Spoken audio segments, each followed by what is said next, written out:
What's going on YouTube? Today we're gonna get started on this dash swap on this 1990 Ranger. I had a dash, came out of a 93. We fixed it up. It's in a lot better shape than this one. So we're gonna go ahead and try and do a time lapse on this as I remove it, get everything prepped. While I'm at it, I gotta take a look at the heater stuff because my heater constantly blows hot air. I can't figure out what's causing that. Hopefully we'll solve that issue when we pull the dash out. Alright guys, stay tuned.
Well, we're back. The new dash is resting in place. We're bolting everything up, plugging all the wires in. Unfortunately, I put a new crack in it, but you know, it's okay. When you're working by yourself, these dashes aren't light once you get wires and their modules all plugged into it. But it's coming along. Got a little sidetracked watching Formula Drift Long Beach.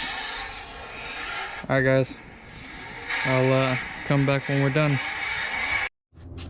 Well, we're back. Took a little bit longer than what we wanted, but we're in there. I had to make a faceplate behind here to hold the radio in. I'm assuming the guys I bought it from, they did like a race radio or something, or they cut it out because they're bigger. So I couldn't quite hold the radio in place, but we're there and it functions. Still gotta play with it, still got a lot to do, you know, steering wheel and all that good stuff in. But yeah, we're here, we're together.